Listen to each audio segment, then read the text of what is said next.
Get out the insurance cards, get out the copays. The office is open, my friends. Brought to you by drroto.com.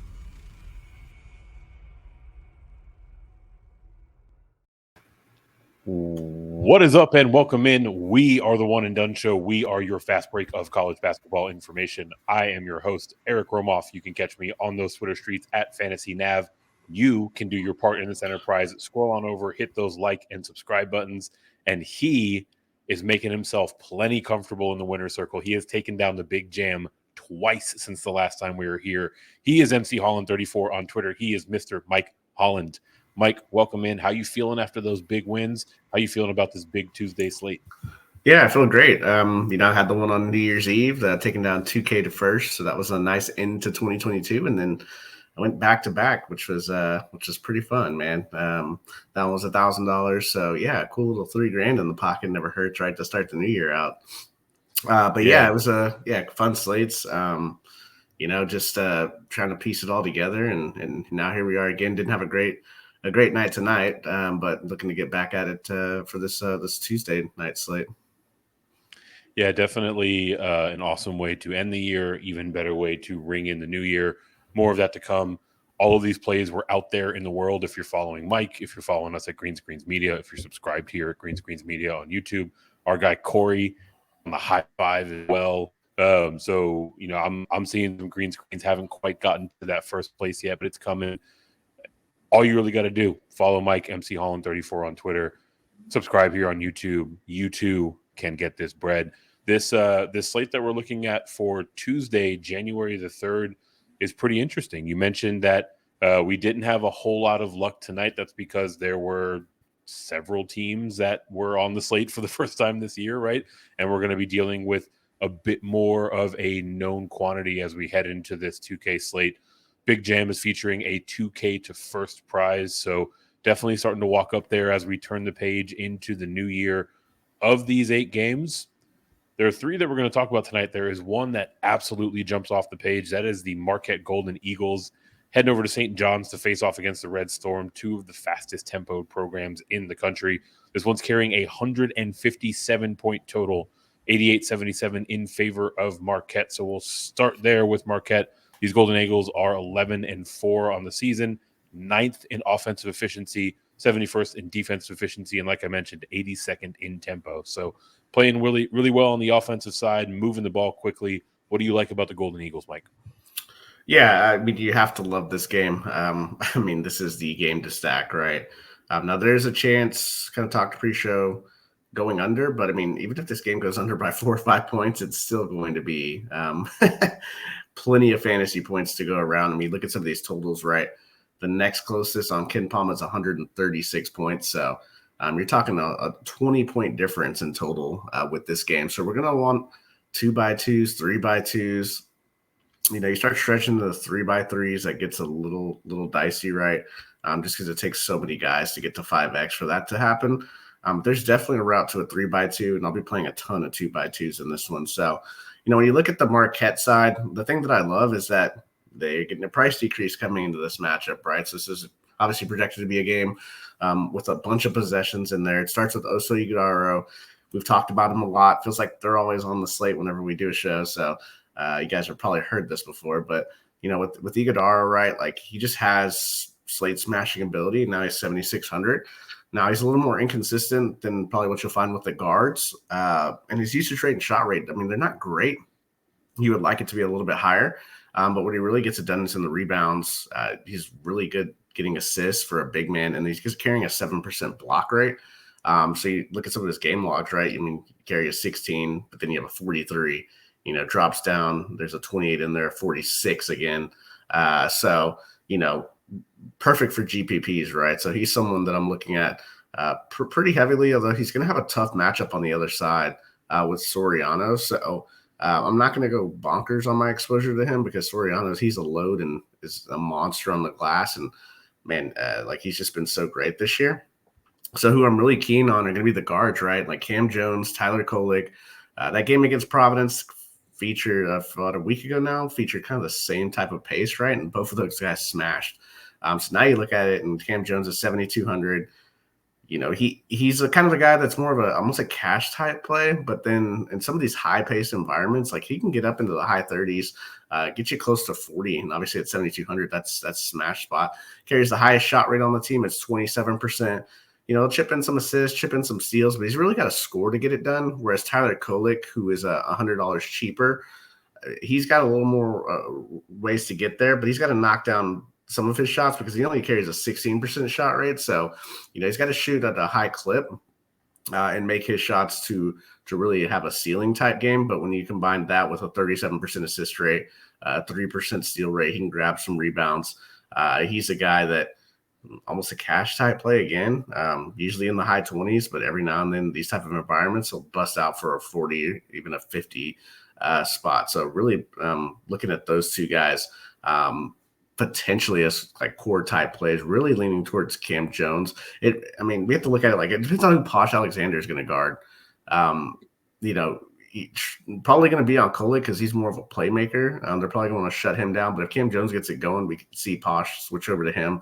But there's just going to be so many possessions in this game, so many defensive statistics going out. So I think these guys are both primed to get into the 30s. So pairing them with an Iguodala or even someone who should be pretty low owned, OMP, right? 6,400 has not been great recently, but carries usage rate in the 20s, shot rate in the 20s, combined rebounding rate in the 20s, 2% steal rate.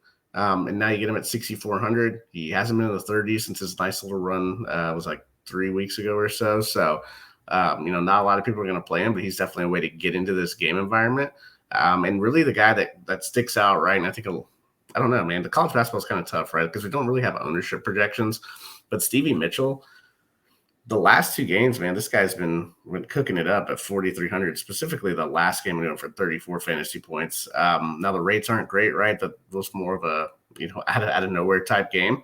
But at 4,300, if he can give you 20, the minutes have ticked up a little bit. Like he's someone that you can pair and put as the third piece from this side. Playing someone like an Iguodala, a Cam Jones, and a Stevie Mitchell gets you, almost to an 80 total here at a pretty good price point. So those are some of the plays that I'm looking at for Marquette. Yeah, jumping on that Stevie Mitchell discussion, you mentioned his minutes ticking up. They have walked up in each of his last 5 consecutive games, 19 to 20 to 24 to 28 to 30, 22 and 34 DK points in those last two. A couple of things that I want to, kind of drill in here, specifically on the guard play. It sounds like this is really where the crucial decision comes from for Kolek. This is a player that's averaging 3.25 steals over his last 4 games. Those steals are critical, especially with these guys getting a price cut. But looking at Cam Jones, we talked about these ceiling games, right? He's got a almost 40 burger not that long ago. He's got another game here where he put up 37. These are the types of ceilings that we're looking for. But these are also games where he got into the double digits of 3-point attempts. Do you think that this game against St. John's is one where he's going to be leaned on so heavily behind the arc? Yeah. I think there'll be a fair amount of attempts in this game, especially from 3 from this kid. He was one of our breakout players in the offseason that we talked about. Like, we really thought he would step into his zone. It's the reason why Marquette has been so good this year, kind of surprising a lot of people, right? There's not really any star power here, but with Jones kind of stepping up and being that scorer. Now, like I said, he's got to make shots. He's got to knock down those threes because he just doesn't really do much else. He's not someone that's going to, block shots. He might get a steal, hand out an assist, but assist rate's only 13%. So, he's really going to have to score to get it done, and he can get on the heater, man. So, he's definitely someone that I believe was one on my GPP wins this year. So, definitely be going back to Cam Jones a lot, and also kind of mixing up with Kolek. You can play them together. I don't like doing it.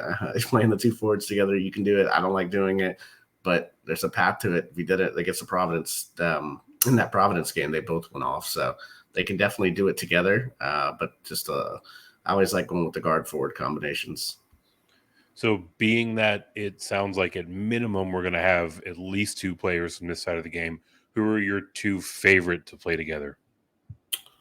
Yeah, right now, if I'm having to choose, right, I have to make a decision. I'd probably play Cam Jones and Oso together, just for the ceiling in a GPP, right? Like if you're playing a if you're playing smaller field tournaments, I don't mind going to, to Kolek and Oso. It just feels like Kolek has a higher floor. That makes sense. It's also interesting of note, Igudoro is now the most expensive player on the Marquette side. That wasn't the case just a few slates ago. We will move over to the other side of this game. That is the St. John's Red Storm. Also 11-4 on the season, 80th in offensive efficiency, 66 in defensive efficiency. But man, Coach Anderson has these boys running 5th in tempo in the country. So tell us a bit about the Red Storm. What are the run back options we like here? Yeah, there's a lot of guys that we can roster here, but it starts with Soriano.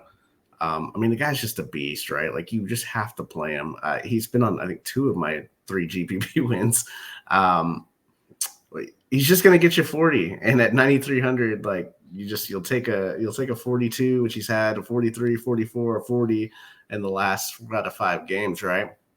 And he just gets it done by rebounding and getting double doubles and blocking shots. And then now he's more involved in the offense. Like, he's taking more shots than what he was last year. We heard all offseason that, like, he was really shining.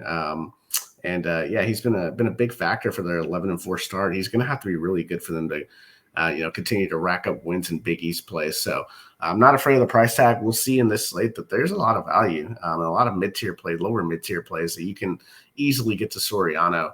After him, it gets a little bit messier, right, with this team. They shifted their starting lineup. They took David Jones and Andre Curbelo out of the starting lineup, started Stanley and Adai Owusu, and David Jones still came in, played a pretty low amount of minutes. It ended up being a blowout, but played 23 minutes, I believe, dropped almost 30 fantasy points. So, he can still get it done. He's just taking a ton of shots. He can rebound. Like, the thing that we love about him, right? He carries a 2% block rate, a 3% steal rate, 14% assist rate, 30% combined rebounding rate, 32% shot rate. Like, if he gets 30 minutes, like, he usually smashes. I know he's one of your favorite players. So at 7,800, right?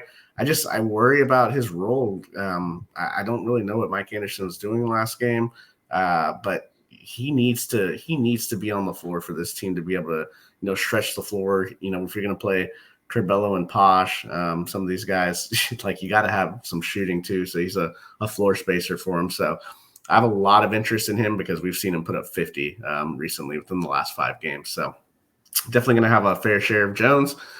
Curbelo and Posh, man, like, their price points have now dipped into the 6K range, which is really intriguing.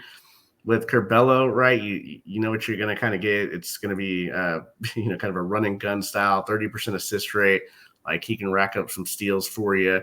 They're both not great shooters, so they're really going to have to make their shots to pay off 6,900 in a tournament. You need these guys to, shoot close to 50% of their attempts that they're going to take, because they just don't take a lot, especially from long range, right? Like, if you get them to hit a couple of threes and they get rolling a little bit offensively, like, both of these guys can drop some pretty big games. Like, we can see Curbelo into the 30s. He's done it before. With Posh, you're getting the $400 savings. You're getting a better defender. You're getting, 21% assist rate, so a little bit less than what you would get with Curbelo. I just hate that he just doesn't shoot the ball, man. Like, it's 17% shot rate. He's got to get it done defensively and knock down his shots. But this is a game where, if we're going to have, an 80 to 77 point game, right? Like, 2 or 3 of these St. John's guys are going to have to score the ball. And where we're probably going to find that is going to be Adai Owusu and Mathis, which both of these guys they're too low price for what they could do. Adai Owusu, he's 4,700, like, played a ton of minutes last game and just really didn't do anything. But we've seen this guy go for 30 fantasy points, right? Like, so if the change is going to continue to happen in the starting lineup and he's going to play 30 minutes a game at 4,700, there's someone that can rack up steals, can get you assists. He's a really strong rebounder for a guard. Like, you watch this guy play, man, like, he's such a bulldog for his size. He's someone that I'm really intrigued with. And then Montez Mathis was super chalky the other day because he was in the 3Ks. Now he's 4,100. Yeah, I mean, he's playing more minutes now, getting a ton of shots. Like before the dud with the 7 last game, he had a 23 and a 15 in the 3K range. So you bump him up a little bit more, maybe takes away some of the some of the less, and people still have that sting value from last game, but took 13 shot attempts last game, right? If he gets 10 to 15 shot attempts again, and he's not going to have 0 rebounds and 0 assists again. Like, that was just a weird game, and it was a blowout in the last thing. And Seton Hall is super tough defensively. Casey Nadefo and those guys, they can erase shots at the rim. So, for Mathis, if he just shoots a little bit better, right? Like at 4K, you don't need much. Each 3 balls almost 1x your salary here. So he's someone that I really like. So I want to talk about the name that you kind of left out here. You mentioned Stanley getting inserted into the starting lineup in that last game. Not someone that you're highlighting. Kind of walk us through that thinking. Yeah, he's just not really an offensive threat. Even though he did start, like David Jones came in pretty quickly. So I don't know if we don't really have much news, about that. He was also in a little bit of foul trouble, right? So could he be someone that we play? Potentially, but it just feels like Mike Anderson's just trying to shake it up a little bit. But that David Jones has to be on the floor for these guys. Yeah, I want to go back to David Jones and clarify a point. You mentioned 23 minutes that last game out where he scored 30. It was actually 20 minutes flat.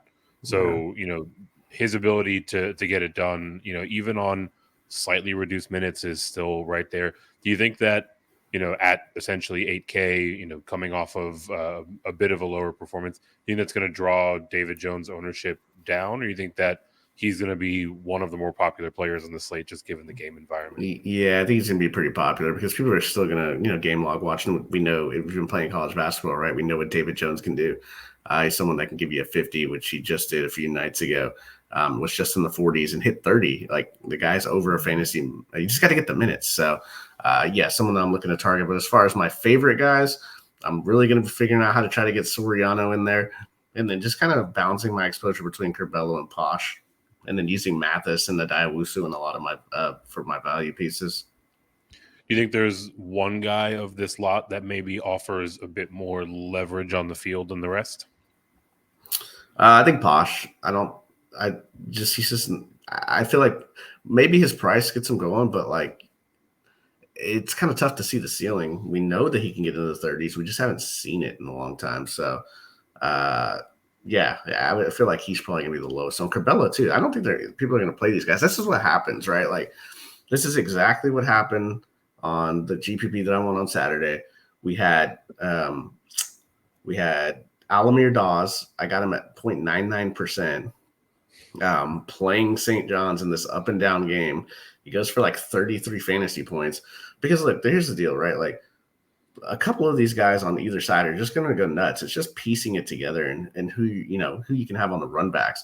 That's the key to winning these GPPs, right? So playing a Posh Alexander, right? Like, if you're going to get him at 4%, like, sign me up. Like, this is how, the other day, Devin Carter wrote him up. I thought he was like the best play on the slate. He was not even 10% owned, and he goes off for like 45 fantasy points. So that when you're playing St. John's, like on the Marquette side, that Kolek or Jones are going to go off. And at St. John's, if they keep the game close, like David Jones, like Soriano, Curbelo, all these guys can just completely rack up fantasy points, especially against a Marquette team that can give up a ton of fantasy points.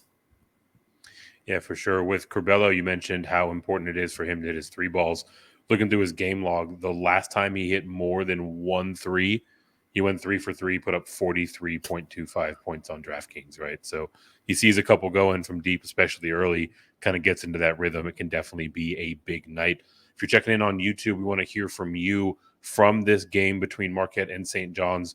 Who are the players that you are prioritizing in your builds? We will move on to our second showcase game, LSU Tigers at Kentucky Wildcats. Obviously, a ton of star power in this one.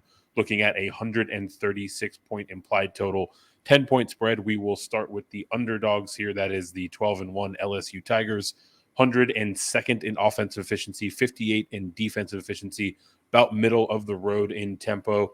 Feels like it's been kind of a up and down ride in terms of rostering these players and finding the one that's going to have the night. So how are you piecing apart these LSU Tigers for tomorrow's slate? Yeah, this LSU team is tough to figure out. And Coach McMahon, who brought 3 of his guys over from Murray State, I think he's having a hard time too. Because Juice Hill, he only played like 20 minutes the other day, and that was one of his guys at Murray State. We know the core piece, right? We know our guy, and this guy's been absolutely smashing. I love it because we never know how these mid-major guys are going to do when they come over to Power 5 conference. And KJ Williams is just as good now as then as he is now. So yeah, you're just not going to stop this guy. He's 9K. He can do everything. He's so versatile. He's put up a couple of 50 spots in the last 5 games. Even a 40 piece in there. The usage rate's high. The shot rate's 30%. He can rebound. He can block. Block shots, get steals. Like there's not much this guy can't do. So you worry a little bit about obviously Sheboy being in there. Toppin, who's super athletic, like could be pretty tough for him in this particular matchup. So I'm not going to have a ton of exposure to KJ Williams. Now, obviously, I will in a couple of like stacking like a 2-1 or a 1-1 setting. That 9,000 price tag, right? It's a little tough to swallow when you consider the 2 monsters on the other side who are going to be defending him. But he can step out, which is something that LSU is going to need to do. They're going to need to pull these guys away from the basket. So I think KJ's in a good spot. I wouldn't say really good spot. When you look at some of these other guys on the roster, like Derek Fountain's kind of come out of nowhere, and we talked about it. Like LSU's just kind of like trying to figure it out, right? And we don't really know what this team's going to be like until probably February. Just feels like Coach McMahon's just doing a bunch of different things. So Fountain here, he's 6,100. He's just really come on recently. 34 last game. The rates are starting to climb, but still they're pretty low here. 13% shot rate on the season, but he's getting more minutes recently. He's always been a good rebounder. Can chip in defensive metrics. So, 6,100, like, okay, I'm going to have me some shares in my 20 lineups. When you look at the guards, man, this is kind of a mess right now. Like Juice Hill, I want to play him in GPP so bad, especially there's 1,200 teams tomorrow in the big jam. Like Juice Hill's a guy that can score 25 to 30 fantasy points, and at 5,500, if he gets close to 30 fantasy points, like that's gold. But we don't know, exactly what his role is right now. That is kind of diminished, and it looks like Cam Hayes has been the benefactor of that. Because we've seen outside the last 2 games, like we've seen Cam Hayes explode onto the scene at a really, really cheap price point. He's been 40. Now he's 4,800 after coming off a 37, 30, and 31 before his 17 and 5 in the last 2 when he was mega popular. So, yeah, I mean, Cam Hayes, usage rate 20%, shot rate 20%, assist rate 22%. Man, he's just getting it done. So he's someone that I want some exposure to. But then we keep waiting for Adam Miller to put up a ceiling game, and I'm gonna keep trying. Probably have two or 3 lineups with him in. The shot rate is still high; it's still 24%. We just haven't seen him really get out of the teens very often. But we know that he could take over a game offensively. The shots are still there. I mean, you look at some of these logs, right? 3 for 10, 5 for 15, 0 for 10, 1 for 10, 0 for 8 from 3 against, in one game here, 1 for 6, 2 out of 10 from 3. This guy starts making shots. He's gonna score 30 to 35 fantasy points at 5,100. So, look out. Is this the game? I don't know. It feels like, I'm going to take a few shares on him. If he doesn't hit it this game, though, we're going to be looking at him pretty closely until he catches fire here. Probably will win us a GPP too. Yeah, I mean, ever since we had a chance to sit down and talk some Tigers basketball this offseason, we've been super bullish on Adam Miller. It feels like that breakout is absolutely coming. I want to go back to Cam Hayes here. It feels like he's potentially one of the players that offers some pretty solid salary relief, right? 4.9K is below the starting average. And specifically off of these last 2 performances, 16.75, 5 DK points respectively, I would imagine almost the entire field is going to shift away from him. Is he probably the best leverage spot among these LSU Tigers? Yeah, I don't think obviously LSU is going to be popular, which is why a one-off scenario with Hayes or someone like Miller is a perfect spot to gain leverage. So, definitely like both of them. And I know that you mentioned KJ Williams is not going to be the highest priority for you.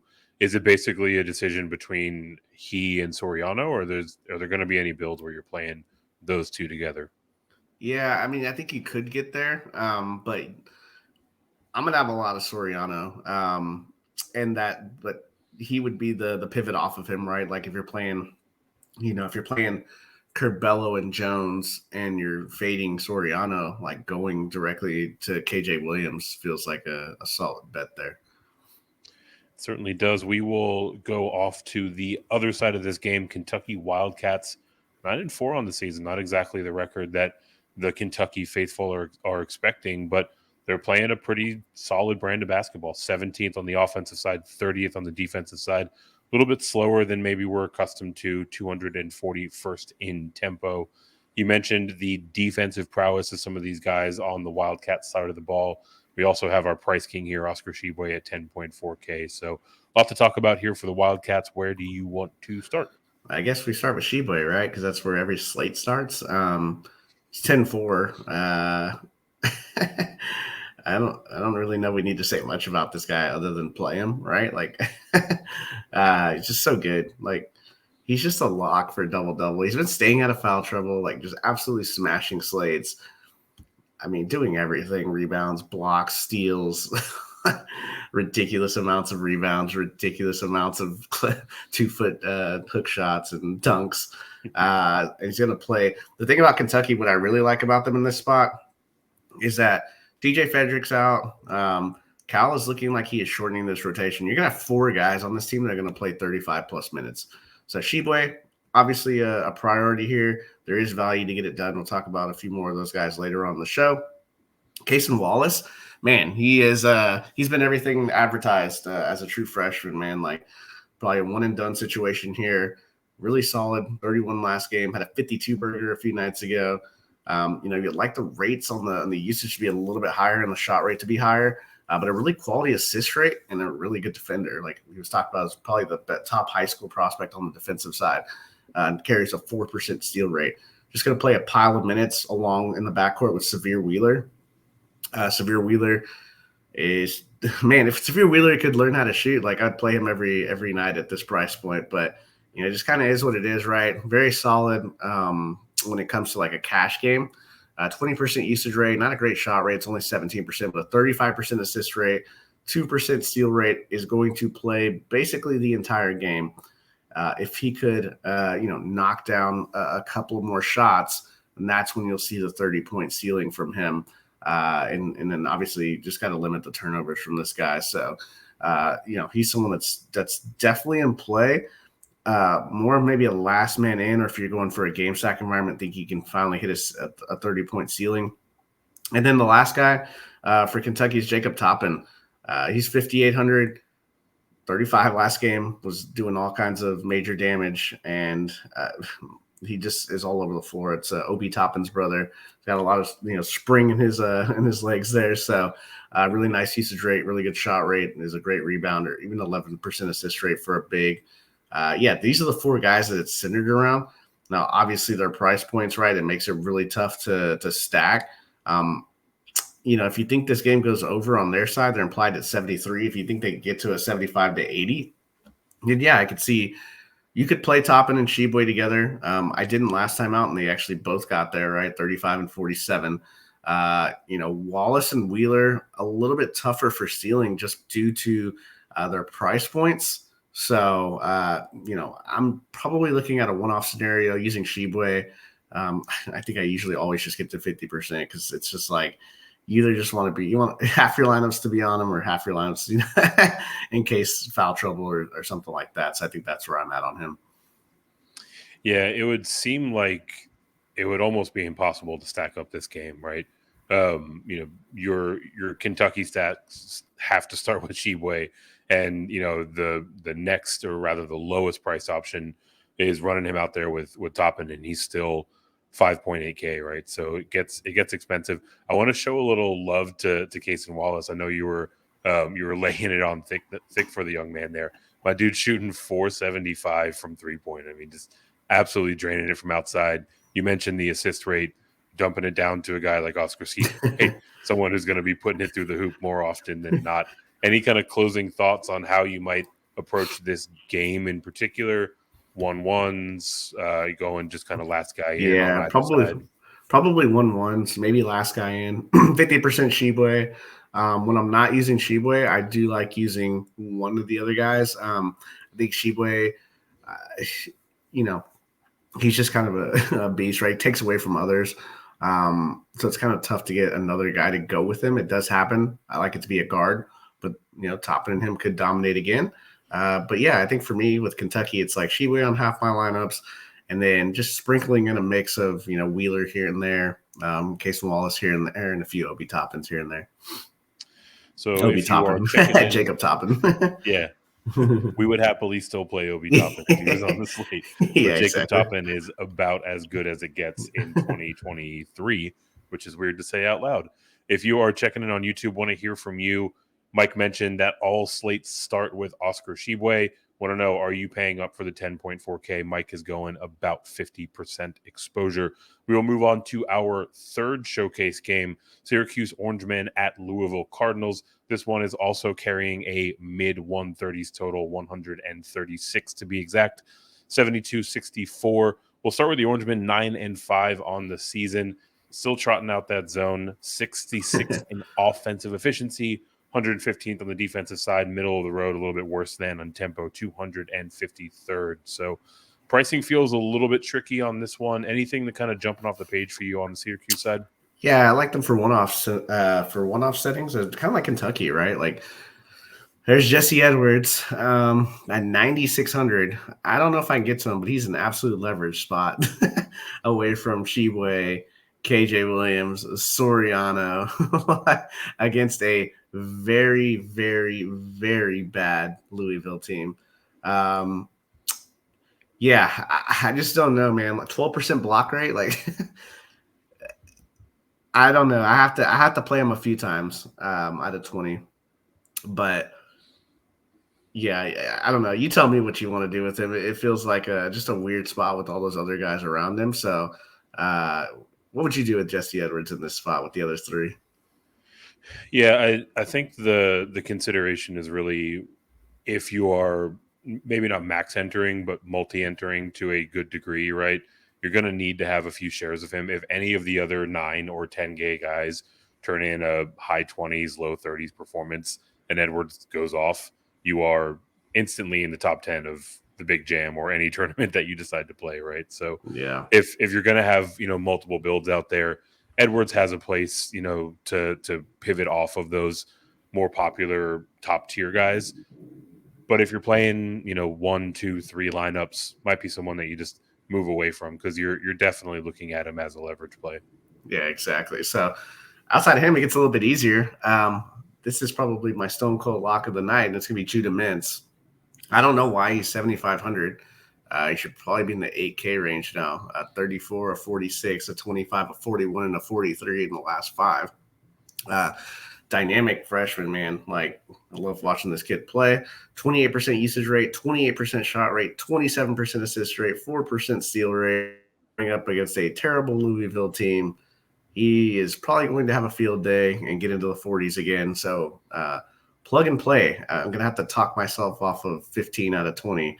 But it's going to get close to that. So he's my favorite player. Where I don't go to him, I'll probably slide over to Joe Girard, $500 cheaper. Absolute shooter, right? Like, doesn't have as many ways to get there. He's got to knock down his threes. We know that this guy can rack up 35 fantasy points just off, knocking down threes and grabbing a few assists here.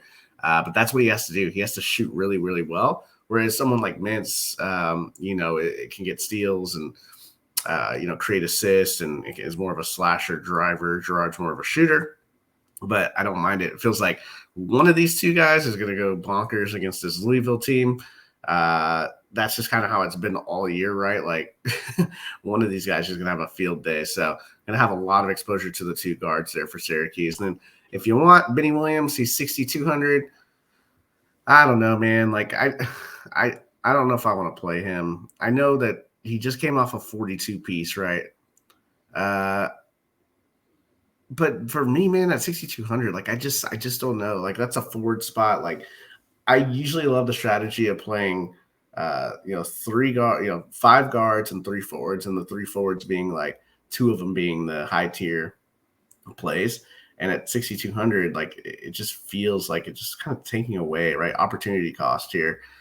Could he go off? Maybe, but the rates don't indicate that he's 17% usage rate. So 42, it's just tough for him to get into the 30s. So I don't know, but he's playing large field, right? Like, take a shot at him, pairing him with like someone like Judah Mintz, and they have a nice little game together. I don't mind it. Yeah, it looks like his ceiling game is one that came when he had a double-double last time out. So you're basically banking on that for Jesse Edwards not having 50 rebounds. Yeah. I want to go back to the guard play here. You sort of teased the fact that Louisville is horrible on the defensive side, 217th in that regard. But is there anything about this matchup specifically that might make the perimeter shot a little bit more favorable for Girard? You mentioned, he being a bit more scoring dependent. Those bigger games are coming when he's chucking up a bunch of threes and seeing them go in more often than not. So is there anything about the matchup specifically against Louisville that is a little bit more favorable to the three ball? Yeah, I mean, they're just like, I know they're not in the 300s in defense, right? Like, so it's not like they're absolute trash, but every time we watch them, it's just they're not good offensively. So it makes their defense feel even worse too. But when you look at it, like,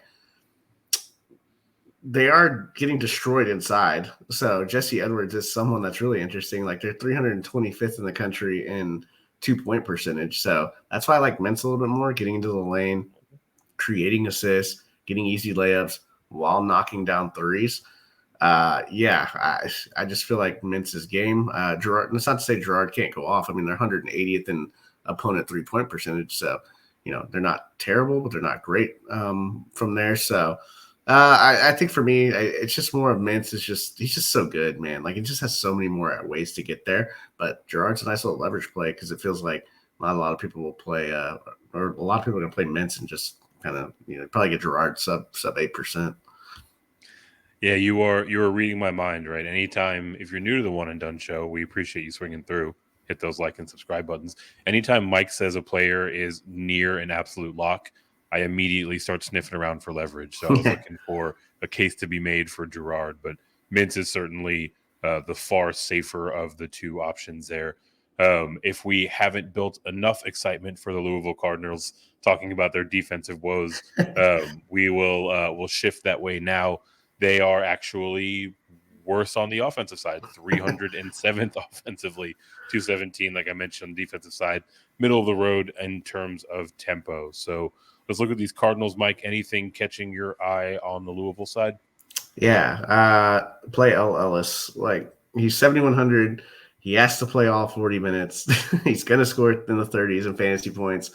They're at home. He gets the zone. He could put up 40 or 50. He's done that a few times this year as well. I don't know what they were doing in the offseason. They literally, we talked about it. Like, I was like, they don't have a point guard outside of Ellis. Like, he's literally going to have to log every single minute. If he gets hurt, like, they're already in trouble this year. Like, they've won 2 games. Right. So, yeah, I mean, 7,100. He should be 8,500. So yeah, lock in Ellis. Him and Judah Mintz are 2 of my favorite plays.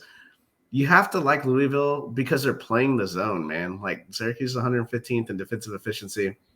There are going to be easy rebounds. There are going to be 3-point attempts. There are going to be transition, buckets. Like, so yeah, I'm having a hard time. It's just really yucky to click these guys' names. Like, Brandon Huntley Hatfield, he's 5,900. Yeah, I mean, he's a guy that, high pedigree, transferring over from Tennessee, right? And we've seen him put up 33 and a 27 within the last 5 games. You'd like the rates to be higher. He's got to get it done on the glass, knock down his shots that he does take, and that's a decent block rate. So someone that could get to a 30, so don't mind taking a chance there. And then everybody else on this team is just cheap, and they're projected to score 64 points. And when you're this cheap, right, like Mike James, 4,700, he's going to play 1,000 minutes because they don't have any guards. So but his usage rate's at 15%. Ellis, 32% shot rate, 32% usage rates, top 10 in the country, 32% assist rates, I think it's 44th in the country. like just play him in this game. JJ Trainer, if you want to mess around with him, he's 4,200. It just depends on what rotation he runs out there, right? Trainer could get mid-20s minutes. He could play 19 minutes. So if you want to take a long shot in a GPP, don't mind him. And Kamari Lands as well. He's 4,000, 19% usage rate, 22% shot rate. So don't mind taking a shot with one of those two guys, but really it's Ellis for me. And if I want to get cute, maybe make like a 2x2 here, maybe a 2x1, then I don't mind putting a Huntley Hatfield or a James in there.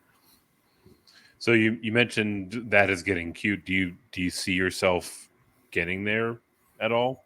It's just tough because you want to opportunity cost out of that first game, the Marquette and St. John's game. Like how many guys do I really want to play in this in this game when I'm sacrificing potential 160 points scored in that other game? So looking at more of one-offs and one-by-one scenarios, really Mintz and Ellis, right? Just slotting them in.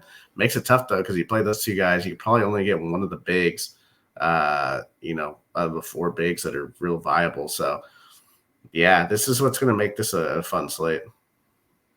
It really is. Let's take a look at the rest of the slate and round out our player pool.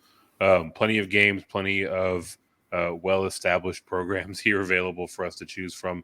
In that top tier, I feel like we've really touched on the guys that are the biggest priorities. Anyone else that you're considering paying up for? Yeah, you can look at Shireman. 9K, like tougher for him to get to a 40 just because everyone's back. Or they have Kalkman or Bragg. So, if you want to take a shot at him, maybe a 1 out of 20 scenario, don't mind him. GG Jackson, he's $8,000 playing Vanderbilt. That's actually, we didn't talk about this game, but that's an interesting game based on pricing. So I like him. He's 8,000. He can get into the 30s. They're at Vanderbilt, though, so maybe a little bit tougher. May have one or two of him. Kadari Richmond, he has to be in your player pool. You know how I feel about him. It's just all over the place. 47, 21, 31, 50, 32. He's at Creighton. That's not a great matchup, but it just seems like every time he touches the floor, he could get 40 fantasy points. So he's someone that's interesting. Joey Hauser at the forward spot, 7,700. Nebraska, right? Like they aren't great, and Hauser's been doing his thing this year. It feels like he's been in college for forever. But yeah, he can get you a 30 or a 40, so don't mind him at 7,700. Yeah, definitely guys that should be rotated around, but honestly, with the games we covered in the showcase, hard to imagine having very many shares of them whatsoever. The mid-tier feels like it's absolutely packed, right? This kind of, low 5s to low 7K range, ton of options to rotate around, and a lot of guys that we're going to need to get in there that offer some pretty interesting points per dollar value. Any ones in particular that kind of catch your eye or that you're making bigger priorities? Yeah, so I think the mid-tier builds are going to have a lot of upside to them, and that takes maybe fading a Soriano, fading most of those bigs and playing maybe one of them. You can get Judah Mintz, Ellis, someone like Michi Johnson. He's 6,900, been so good for South Carolina. Just does everything for them, can get into the 30s. He's at Vanderbilt. They're going to need him to score. Another guy's been playing really well, Sam Griesel from Nebraska. He's 6,500. Just coming off a 37 piece. He's at Michigan State. He's needed to play well. Guy that I don't like playing, Cormac Ryan, is 6,300 and feels like he's been getting close to 30 fantasy points each time out. And now he gets a Boston College team that isn't great defensively. You look at someone like Mekhi Ashton Langford, his price is still too low. It's only 5,200. He's coming off back-to-back 30 spots, playing a terrible Notre Dame defense. So really like him as well. And then when you look at the upper echelon of the mid-tier, like Tolu Smith, he's 7,300. That feels like a season low price point. I had to double check on that. But, he hasn't been great recently. And this is this is going to be an ugly, ugly game. This game could be 50-49 in this Mississippi State-Tennessee game. So if you want leverage, take a shot at him. You could. I like Vescovi on the other side a little bit better. He's 7,300. He's been back-to-back in the 30s. Lejeski, he's just getting to a point now where it's like almost he shouldn't be this cheap. He's 7,100, but also he's this cheap because Notre Dame is not using him like they should. So, that you get what you get, right? And Ryan Nembhard, he's always in play of Creighton. He's 6,600. He just touches the ball. He just does so many different things. Assist rate's super high. If he knocks down 6,600, he could pay that off easily. Just did with a 36 fantasy point effort last game. That makes a lot of sense. Cleaning up the Tolu Smith point, this is a season low price tag for him at 7.3K. This is a player that opened the season into the 9Ks back in the November timeframe. So upside still there. Hasn't exactly been off to the start that most were expecting for him. So Mike, going through, dropping in some of the names that we listed as priorities, and I got 4.3K left. So I'm going to need some salary relief. Can you give me that relief? Yeah, I got some guys here. I mean, we talked about it, right? You have Stevie Mitchell from the Marquette game. If you look at some of the games that we haven't talked about, I like CJ Wilshire. He's 5,000 though. He's going to have to knock down shots. Really a floor spacer. Coming off a 24 last game, also has a 26 within his last 5. So don't mind him. Really like Jacoby Wright and getting a lot of minutes recently for South Carolina. He's only 4,400. Now, he just hasn't been great in the fantasy department, but when you're at 4,400, you can give me a 20, I'd be completely happy, which he almost did last game. So don't mind him. The guys that I like a little bit more, obviously with the salary relief and just how they're playing, they shouldn't be priced this low. Like DeMar Langford, he's 4K. He could easily get you a 20 going up against Notre Dame's defense. Jaden Akins is probably a lock. He's 3,900 for some reason. He's coming off a 22, 24, 21 effort. Now he plays Nebraska. He's at home. He's a shooter. Every 3 ball is basically 1x. Like, play Jaden Akins a majority of your lineups. And then Wilhelm Breidenbach from Nebraska, he's 3,300. Dude doesn't look like he's a baller, but man, like, he can grab some rebounds, knock down some threes. You're only looking for 12 to 15 from him, and he just gave you 15 last game, a 13 before that, a 23 in there. So I definitely don't mind him for saving some salary here. So other than that, though, you want to look at guys like a Daiwusu, Mathis, and that Stevie Mitchell from that game, because there's that value in that big total. Yeah, it definitely feels like that balanced price approach is going to give you a lot more versatility, right? Going up to some of those more expensive options, gets things pretty tight on the back end. Any closing thoughts on how you're approaching this slate, or sort of one strategy that feels like it's making more sense? Yeah, I'm just so like I said, you should play about 20 lineups. Going to be mixing it up between really stacking this Marquette St. John's game. I'll have some lineups that are basically just mid-tier, right? Maybe a Shibwe, like 6 mid-tier guys, a Shibwe and one punt. If you're playing single entry, obviously you want to get into that for that first game, the St. John's game, kind of work your way around that. There's some value here. So if you want to play 2 or 3 expensive guys, you definitely can. You just know that you're going to have to sacrifice like some of these guys like Mintz who are in really nice spots tomorrow. So also wanted to shout out our guy, Dr. Roto, man, finished in the top 10 in the big jam a few nights ago. So I had to pass him up, unfortunately, and take the first prize. But him finishing at 10 was awesome to see.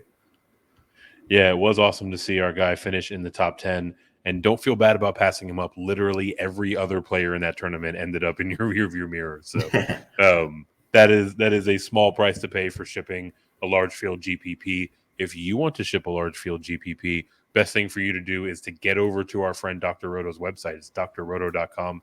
That's where you can find all of Mike's written work. That also gets you access to our members-only Discord. We're in there every single night talking about our favorite prop bets, talking about the builds and the strategies that we're taking, talking about last guys in. So get over to drroto.com, get yourself subscribed, get into that Discord, and let's get this bread. Thanks for stopping by the office. Get your fantasy prescription by subscribing to the channel and checking out drroto.com. And until the next visit, be well and take care.